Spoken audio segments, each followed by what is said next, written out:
Soy Fernando Díaz Villanueva, hoy es 2 de agosto de 2021 y esto es La Contracrónica.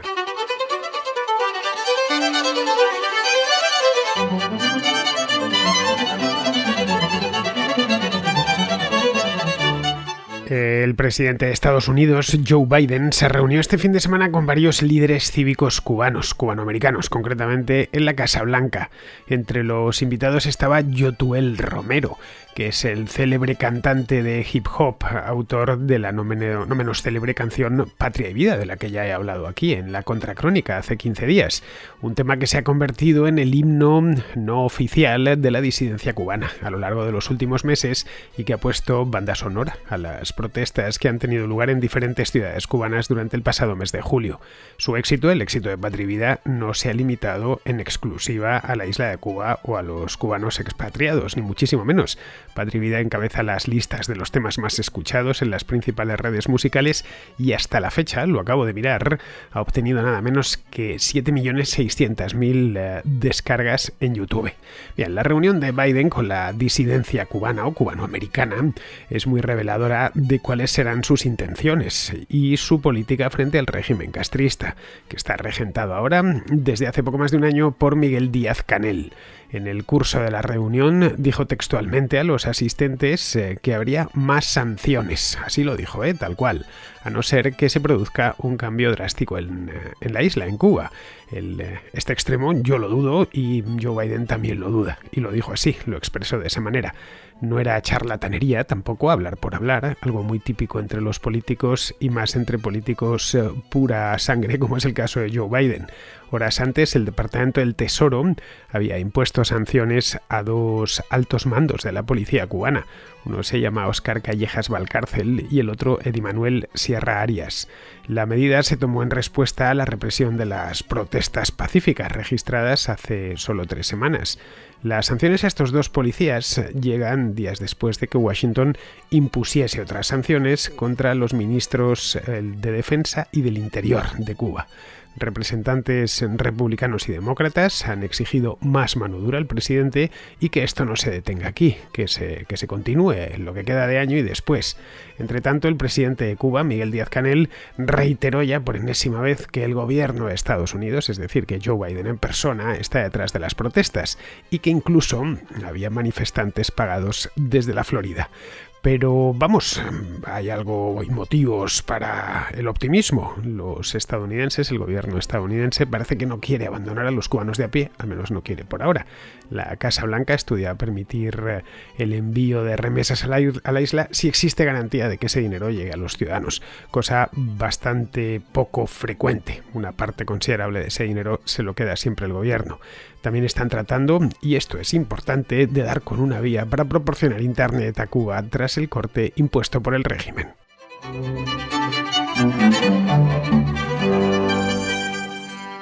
El pasado 11 de julio se produjo un levantamiento espontáneo contra el gobierno cubano en la localidad de San Antonio de Baños. San Antonio de Baños es una pequeña ciudad de aproximadamente unos 50.000 habitantes al sur de La Habana, unos 35 kilómetros al sur de La Habana, dentro de la isla, no tiene costa.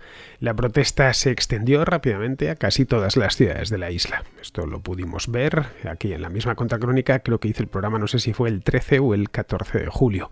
Las del mes pasado han sido las manifestaciones populares contra el régimen de Castro más importantes y concurridas de toda la historia del castrismo. Durante varios días se mantuvo la movilización tranquilamente durante 2 semanas, incluso después de que el gobierno de Díaz-Canel, que se le veía visiblemente nervioso, y eso no hay más que recurrir a la hemeroteca reciente para confirmarlo, llamase a los, y esto es textual de Díaz-Canel, llamase a los verdaderos revolucionarios, lo que le entiende por verdadero revolucionario, es decir, la gente del régimen o que vive del régimen, a salir a la calle y plantar cara a los manifestantes. Esto se lo dijo, ya sabemos o podemos imaginar de qué manera quería que les plantase cara. Tampoco detuvo las protestas o las fue deteniendo, pero de manera mucho más lenta que unidades de la policía muy numerosas, auxiliadas por efectivos militares, respondiesen de una manera ejemplar, al menos ejemplar desde el punto de vista del régimen, reprimiendo sin contemplaciones las algaradas callejeras. Bien, las protestas, como ya vimos aquí con más detalle hace 15 días, estuvieron provocadas por un cóctel de motivos, que alguno hasta lo había cantado yo con unos días de antelación, que era el del hambre. Todos los motivos están más que justificados. Lo de Cuba es algo que lo agarremos por donde lo agarremos, sale sangre. Vamos, es una cosa que no entiendo muy bien cómo podemos seguir tolerándola en Europa y en Hispanoamérica. Bien, en la isla, y esto está más que claro y acreditado, se está pasando hambre de verdad, hambre severa, y la pandemia no ha hecho más que empeorar los problemas que ya estaban presentes antes. Hay una corriente de opinión que habla de que Cuba era poco menos que un paraíso en la tierra, pero la pandemia les ha venido mal y como estaban ya un poco resentidillos, pues les ha tocado y les ha dejado sin comida. No es así. En Cuba nunca abundó la comida. Nunca nadaron en comida, han estado y siguen con cartillas de racionamiento desde la fundación misma del régimen castrista, y esto es un hecho.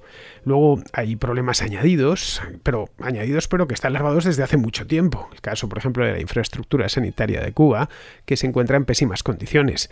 Otro de los argumentos de los propagandistas del régimen es que los hospitales en Cuba pues son algo así como el Mount Sinai de Nueva York. No, nunca lo han sido así, o lo serán así, pues los hospitales para los altos cargos del régimen, tipo el CIMEC y cosas así, pero el hospital que se encuentra el cubano de a pie no es ni muchísimo menos un hospital ejemplar, ni limpio, ni bien atendido, ni en el que sobren las medicinas. Vamos, las medicinas son de hecho un problema en Cuba, escasean por todos los lados, también escasea la vacunación, a pesar de que los científicos cubanos dicen disponer de unas vacunas muy efectivas.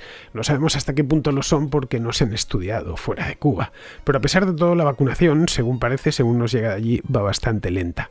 El régimen dice, estos son informaciones suyas, que ha inoculado ya la primera dosis al 30% de la población. Aunque fuese cierto, sería poco en comparación con otros países, pero bueno, estaría en línea más o menos con muchos países de Hispanoamérica. El problema es que nadie se cree las estadísticas del gobierno cubano. Esa es la realidad. No nos las creíamos hace 40 años, ni hace 30, ni hace 10, ni hace 7 meses, así que no entiendo bien por qué hemos de creérnoslas ahora. De ningún tipo de estadística. Es que por no creerse, uno no debería creerse ni el padrón de habitantes, porque los países comunistas suelen falsear las estadísticas por motivos políticos.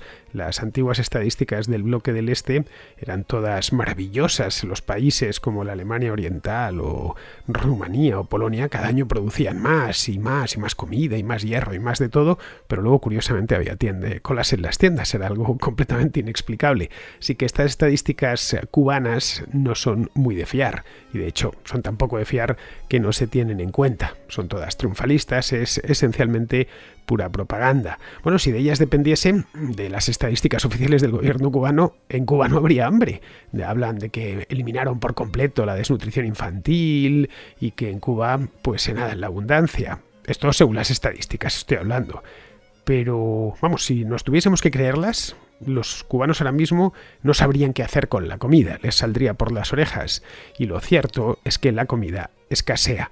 No por nada, sino porque así nos lo han mostrado con fotografías y vídeos los cubanos del interior. Son demasiadas fuentes las que nos hacen llegar esta información. No es una fuente interesada, ni 2 ni 30, son muchísimas. Luego, un dato que suele pasar desapercibido sobre este tema de las vacunas. Y es que hasta la fecha, y estamos ya en agosto de 2021, el régimen cubano se ha negado a unirse al programa COVAX, que es esta iniciativa padrinada por la OMS, la Unión Europea y otros, que proporciona vacunas y está ya proporcionando millones de vacunas, gratuitas por supuesto, para los países en desarrollo. Pues bien, desde el principio el gobierno cubano dijo que no quería saber absolutamente nada de esa iniciativa, que ellos se bastaban y se sobraban, que la revolución estaba muy por encima de aquello y que iban a desarrollar su propia vacuna. Bien, estas vacunas de COVAX la verdad es que les hubiesen venido muy bien. Ante la pregunta de qué quieren los manifestantes, bien, es sencilla de responder. Quieren poner fin a la escasez de alimentos, eso para empezar, porque están pasando hambre, provocada por el fin del subsidio venezolano, sumado a la política económica del régimen. Todos sabemos cuál es esa política económica desde hace 60 años, no hace falta que os la explique ahora mismo. Quieren también tienen otras demandas que suelen pasar desapercibidas. Claro, ante el hambre todo pasa desapercibido, pero no menos importantes. Quieren, por ejemplo, ir a la universidad sin verse obligados a militar en el Partido Comunista. o por lo menos a ser simpatizantes de ese partido, o como mínimo no tener problemas ni informes en contra para poder ir a la universidad. Informes en contra por parte de la gente del partido. Quieren también poder navegar por Internet sin ningún tipo de censura, sin costes y a un precio asequible. Y luego lo más importante de todo, quieren participar en política, caray, sin necesidad de pasar por el partido único, que es el único modo de participar en política en Cuba. Es decir, someterse a los dictámenes del Partido Comunista de Cuba. No hay más. Esto es algo que los disidentes llevan pidiendo desde hace 60 años. Vamos, es una demanda tan antigua que la mayor parte de los que estamos aquí hoy congregados ni siquiera habíamos nacido cuando empezaron los cubanos a pedir algo tan simple como eso. Es decir, elegir a sus propios representantes entre un abanico de candidatos que represente a la sociedad cubana y no solo a los propios del partido. Suelen venir con aquello de hay elecciones. Claro, sí, claro que hay elecciones, pero si las elecciones consisten en elegir a 3 candidatos que dicen lo mismo, exactamente lo mismo, porque son del mismo partido, esas elecciones podríamos concluir que no sirven para nada o para prácticamente nada. Bien, pues algo tan elemental como esto en Occidente y en Hispanoamérica parece que nadie lo quiere escuchar, o que lo quiere escuchar poca gente, no desde luego los gobiernos. Los gobiernos europeos e hispanoamericanos se escandalizan y se mesan los cabellos con gobiernos autoritarios como el de Vladimir Putin en Rusia, o con lo que hace Orbán en Hungría, o Bolsonaro en Brasil. Hay que ver los deeply concerned y lo preocupados que están con lo que está haciendo Bolsonaro en Brasil. Bueno, el caso de Orbán en Hungría es paradigmático. Pero luego, con una dictadura tan atroz y prolongada como la cubana, no hace más que aplicar paños calientes, solicitar diálogo, pedir avances hacia la apertura. Es cuando menos llamativo.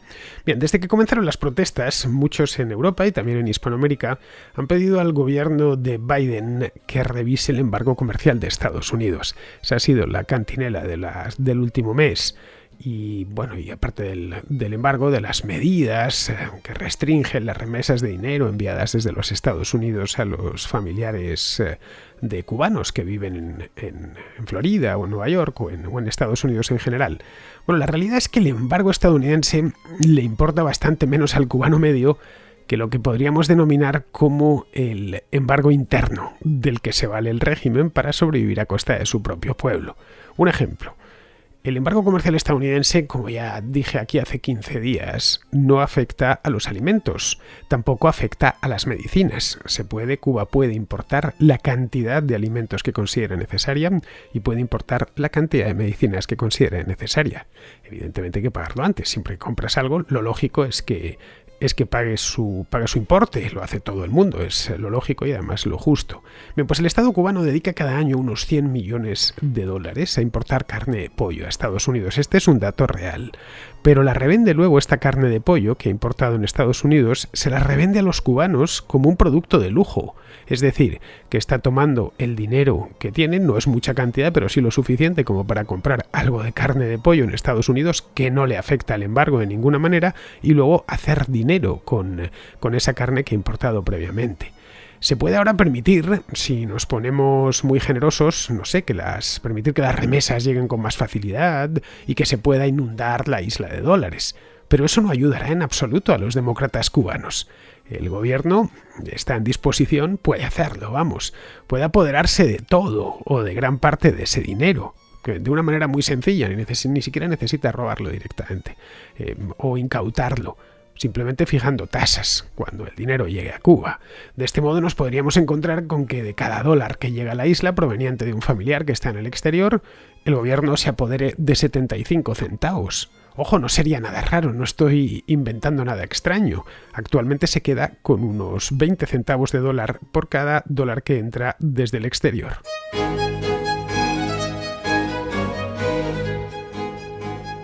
Olvidándonos de Europa y de Hispanoamérica, que nada van a hacer, porque es mencionar el castrismo a sus respectivas clases políticas y se quedan paralizados como un zorro cruzando de noche una carretera.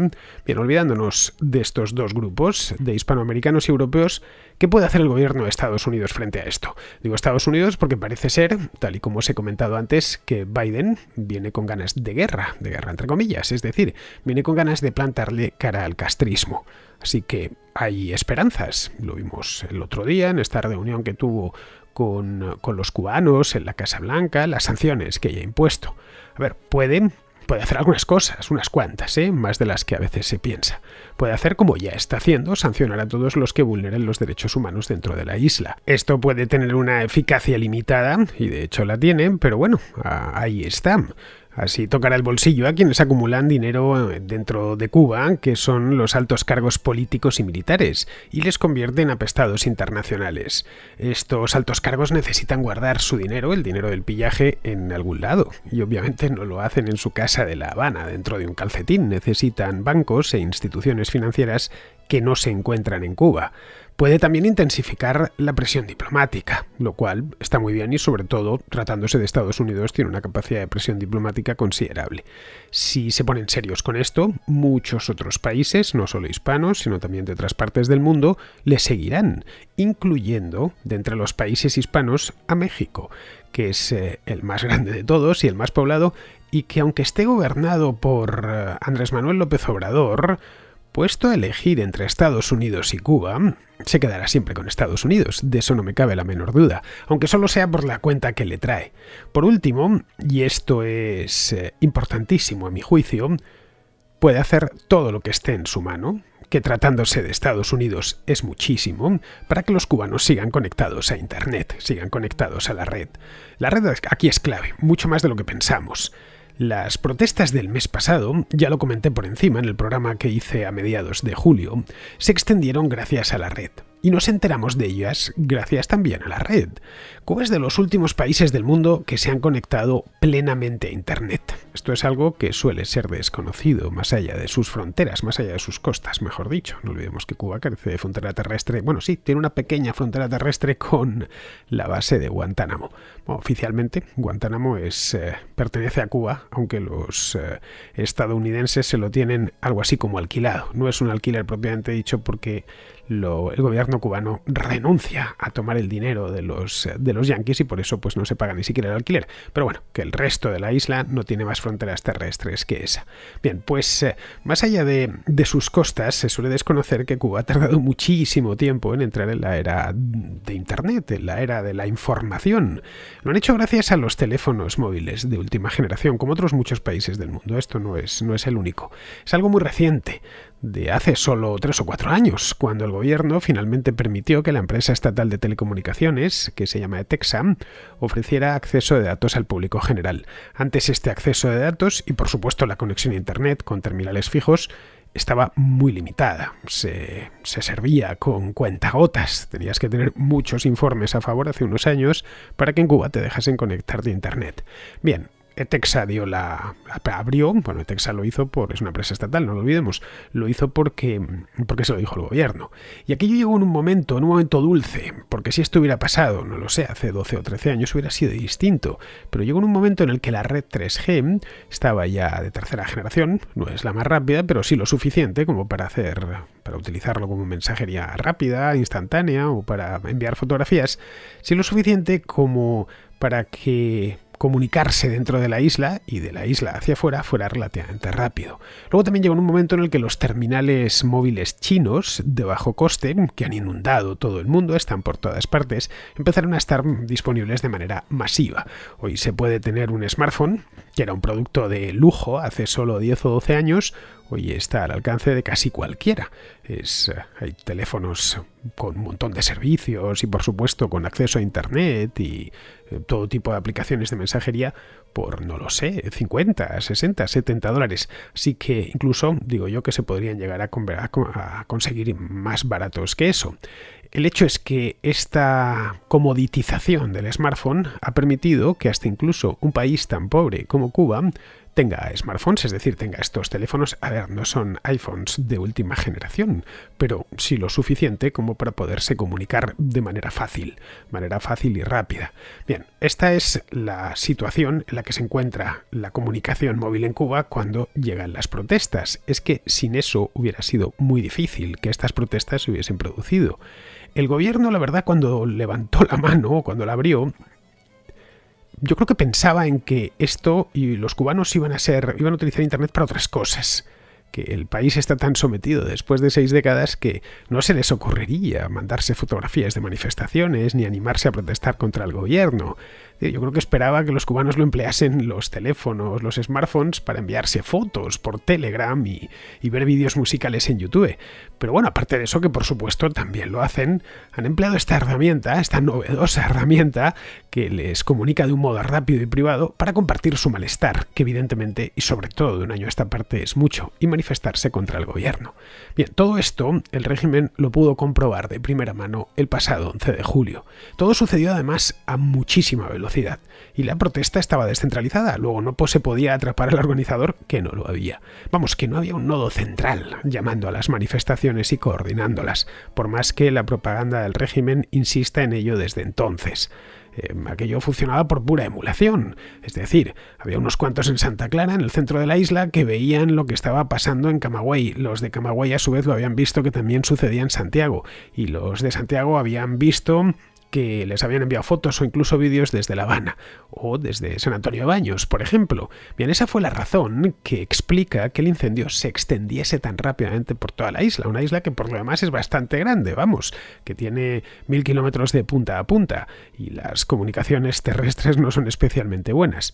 Bien, lo que hizo el gobierno a partir de ahí, en el momento en que detectó el problema y la información con la que cuenta la seguridad del Estado en Cuba suele ser buena y precisa, fue actuar con presteza y con la determinación propia de una dictadura. Bloqueó inmediatamente el acceso a las redes sociales y a servicios de mensajería como WhatsApp o Signal o el propio Telegram, que es por lo visto muy utilizado dentro de Cuba.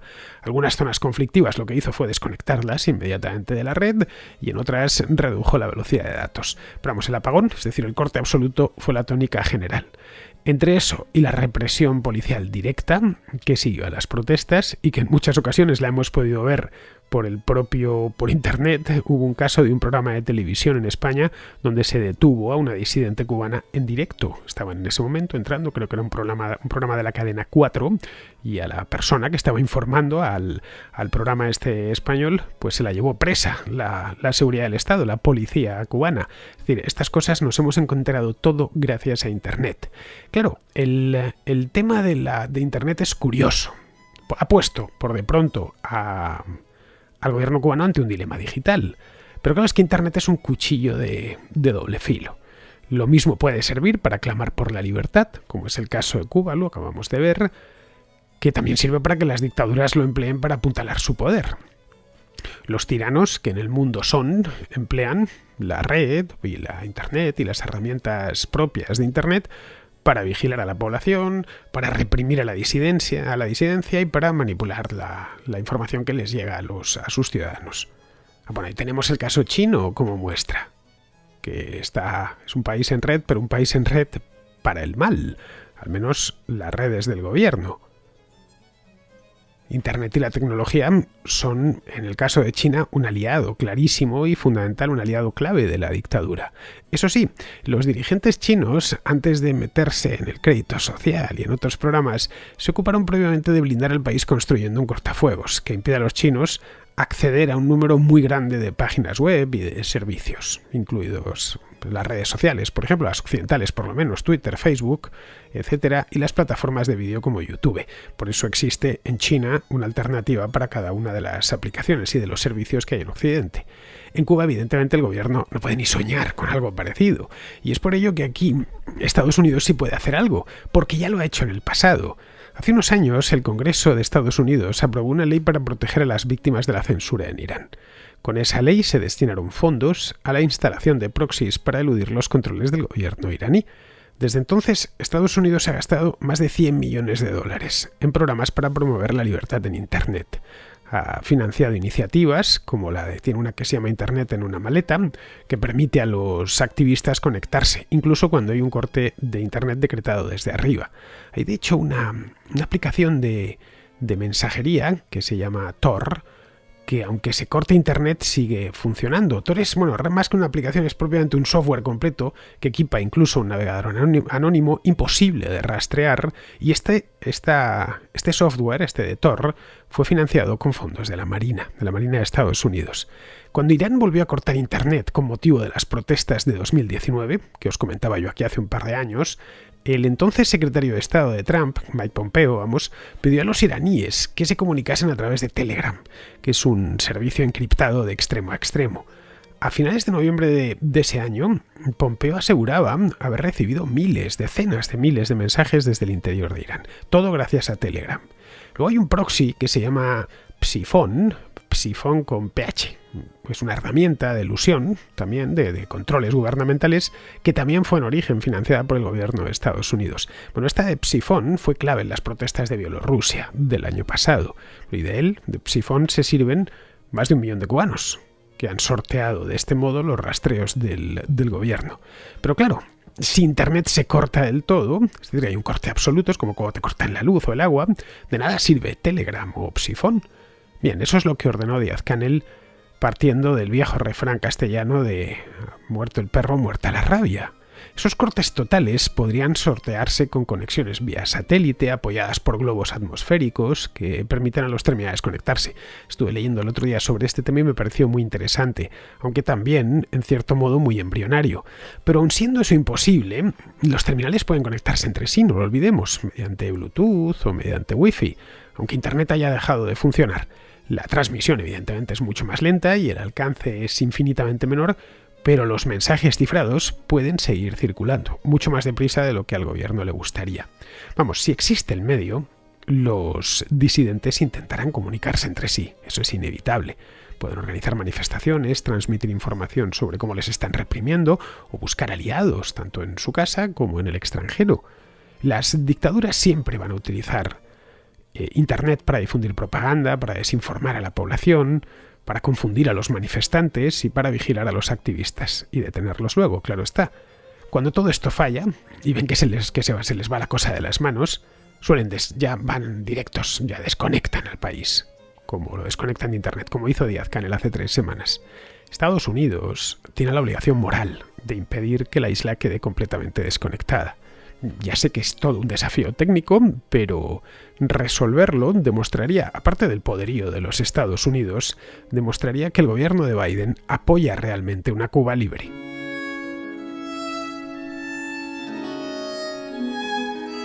Vamos con la contrarréplica. Empezamos con Jorge, que es de Colombia y que pregunta por los Juegos Olímpicos de Barcelona. Fernando, escuché tu programa, tu contrahistoria, soy fan de las contrahistorias y escuché tu última contrahistoria de los Olímpicos. Tengo una aclaración y una pregunta. La aclaración, en el audio tú hablas de un Heracles. Ese Heracles es el héroe griego que en la mitología romana llaman Hércules, o es una persona que se llamaba Heracles, homónima del héroe. Eso no me quedó muy claro. Y con respecto a los olímpicos, te tengo una pregunta, tú que eres español. ¿Cuál es la opinión general que los españoles y sobre todo los catalanes tienen sobre los olímpicos que se hicieron en Barcelona? Creo que ya van a ser unos 30 años. ¿Y por qué lo digo? Porque yo tengo la sensación que los Juegos Olímpicos de la era moderna, no sé, o por lo menos desde que yo lo recuerdo, de hace unos 30 años para acá, son juegos que sí son un espectáculo y todo aquello, pero finalmente las ciudades invierten mucho dinero y esos edificios se vuelven en elefantes blancos, los terminan demoliendo, bueno, ese tipo de cosas. Me gustaría saber en Cataluña, después de casi 30 años, si esa infraestructura se usa, cuál es la opinión general del pueblo catalán y del pueblo español sobre los olímpicos que se celebraron en esa región de España a principios de los 90. Bueno, Jorge, me traes 2 temas. El primero corresponde a la contrahistoria, a la de este viernes, y debería ir al contrasello, pero bueno, te lo respondo rápidamente aquí. A ver, el Heracles del que hablaba en la contrahistoria de este viernes, pertenece al relato de Pausanias, de cómo nacieron los Juegos en Olimpia. Contaba Pausanias que un tal Heracles y sus 4 hermanos acudieron a Olimpia y allí disputaron una carrera para entretener a Zeus. Luego Zeus coronó al vencedor con una corona de olivo y de ahí nacía el mito, la leyenda de que a los vencedores había que coronarles con coronas de olivo, con ramas de olivo. Este Heracles no era Hércules, el héroe, el hijo de Zeus y Alcmena, también lo comentaba en el programa. A Hércules no le llamaron Hércules al nacer, le llamaron Alceo. Fue Apolo el que le rebautizó como Hércules, que es la versión romana de Heracles, porque era un protegido de la diosa Hera, de ahí Heracles, la mujer de Zeus, vamos. Es decir, que cualquier protegido por esa diosa podía aspirar al nombre de Heracles. Bien, respecto a lo que comentas de los Juegos Olímpicos de Barcelona, del 92, fueron un éxito, y en España se tiene muy buen recuerdo de ellos. Barcelona la verdad es que lo gestionó muy bien, y fue entonces cuando la ciudad puso los cimientos de la Barcelona actual. Está repleta de turistas y convertida ya en una marca internacional muy reconocida. Vamos, que aquí no fueron ninguna ruina, te lo aseguro. Las instalaciones deportivas no se abandonaron, ahí siguen explotándose con mejor o peor fortuna. El Estadio Olímpico, creo recordar que se utilizó unos años para que el Español, que es el segundo equipo de fútbol de Barcelona, jugase sus partidos. Luego ya se construyó un estadio a las afueras de Barcelona y es donde juega ahora, y se siguen celebrando competiciones atléticas, naturalmente. También se organizan otro tipo de eventos. Es un estadio bien bonito el de Barcelona porque se aprovechó un estadio que se había utilizado, es un estadio de los años 20, del año 29 exactamente, y se readaptó y es un estadio que verlo es uno de los, está como el de Los Ángeles, vamos, uno de los estadios antiguos, y estos estadios son más bonitos que los modernos. En el Palau Sant Jordi, que está al lado del Estadio Olímpico, aparte de deportes también se organizan conciertos, muchísimos conciertos. Luego en el puerto de la Villa Olímpica, el Puerto Olímpico, los atraques, según tengo entendido, son bastante caros y es un lugar muy concurrido, un clásico de los turistas, bueno, y de los propios barceloneses. Las piscinas que se hicieron, las Picornell, que están en Montjuïc, que están también al lado del Palau Sant Jordi y del Estadio Olímpico, por lo que se tiene en actividad. Vamos, a Barcelona no le pasó como a Atenas unos años más tarde. La ciudad se reinventó completamente, con éxito, como te he dicho, ganó su fachada marítima y se presentó ante el mundo pues como lo que es, ¿no? Como una auténtica joya mediterránea. La Barcelona de hoy sería totalmente inexplicable sin aquellas Olimpiadas, que no te lo voy a negar, a todos nos hicieron muchísima ilusión. Bien, vamos ahora con Gerard, que pregunta por Ucrania. Hola Fernando, estamos aquí mi pareja y yo escuchando tus contracrónicas mientras hacemos un viaje por el norte de España, y estamos escuchando la de el conflicto que hay a raíz del Nord Stream 2 entre Alemania, Estados Unidos y Rusia. Y la parte que no entendemos es por qué ese proteccionismo sobre Ucrania por parte de Estados Unidos, cuando creemos que Ucrania es un país bastante intrascendental en Europa, además de ser un régimen medio comunista. Ya no es comunista, pero sí que sabemos que la mayoría de empresas están controladas por oligarcas, incluso los mismos políticos que hay tienen detrás a grandes oligarcas. Y básicamente la pregunta es esa, que ¿por qué ese afán proteccionista sobre Ucrania o esa preocupación sobre lo que pueda pasar en Ucrania cuando es un país europeo que digamos que es europeo cogido con pinzas? Y nada más. Bueno, Gerard, Estados Unidos no deja de ser una potencia y trata de expandir su ámbito de influencia. Si puede colocarlo en las estepas, pues mejor que dejarlo a orillas del Danubio, ese ámbito de influencia. Ucrania no es un país especialmente importante desde el punto de vista económico, pero es muy grande, no lo olvides. Es más extenso que Francia y está enclavado en una posición estratégica entre Europa y Asia Central. Por ahí pasan gasoductos, como comentaba aquí el otro día, pasaban 2 de los grandes, y su frontera norte queda solo a 400 kilómetros de Moscú. Es el país que cierra Europa por el este, y es normal que tanto el bloque occidental como Rusia quieran tenerlo de su lado. Rusia se juega mucho más, evidentemente, porque Ucrania fue parte del Imperio Ruso y luego de la URSS. Es además un país de dimensiones considerables y tiene más de 40 millones de habitantes. Esa es la razón por la que hay tanto tira y afloja con Ucrania desde hace años. Bien, seguimos con Mario de Colombia, que pregunta por los corresponsales extranjeros. El día de hoy te quiero hacer una consulta acerca del oficio de corresponsal de prensa que ejercen unos periodistas en países donde no son ciudadanos. A ver, hace unos días se hizo viral en Colombia la noticia de una señora alemana que fue expulsada del país porque según su estatus migratorio era de turista y no de corresponsal de prensa, pero ella en este país, en Colombia, se puso a ejercer de corresponsal de prensa y hace unos días fue detenida y deportada a Alemania, so pena de no volver a entrar al país en forma legal durante al menos 10 años, y después de ese periodo pues tendría que tramitar un permiso para volver al país. No te voy a consultar sobre la enésima niña burguesa del primer mundo con complejo de Ernesto Guevara, porque aquí ya no son ejemplos, sino te quiero preguntar lo siguiente: para ejercer de periodista o de corresponsal de prensa en un país extranjero medianamente democrático como Colombia, ¿puedo yo simplemente ponerme un chaleco y un distintivo y decir que soy de la prensa y así estar exento de ser detenido por actos vandálicos? O sea, yo pudiera hacer eso en España, pudiera ponerme un chaleco, si veo una huelga de tal o cual grupo y yo me uno y me pongo un chaleco que diga prensa y un distintivo, eso automáticamente me hace inmune a ser detenido o a ser judicializado. Fernando, pues esta es mi consulta, te parecerá un poco infantil de mi parte, pero siempre he tenido esa duda desde que vi la noticia. Muchas gracias. Bueno, Mario, si eres periodista y estás cubriendo un evento en la calle no hay que acreditar nada, te limitas a observar, a hacer fotos y luego ya pues te vas al hotel o a tu casa y haces tu crónica con lo que has visto. Si quieres cubrir actividades políticas como parlamentos y demás, pues ahí tienes antes que acreditarte ante la institución, demostrando que estás en un medio de comunicación. Vamos, lo que nunca estás exento es de ser detenido si perpetras delitos o cometes actos violentos o vandálicos. Las autoridades, obviamente, estos actos tienen que acreditarlos delante de un tribunal, pero el chaleco de periodista no es un detente bala, no es un salvoconducto de nada.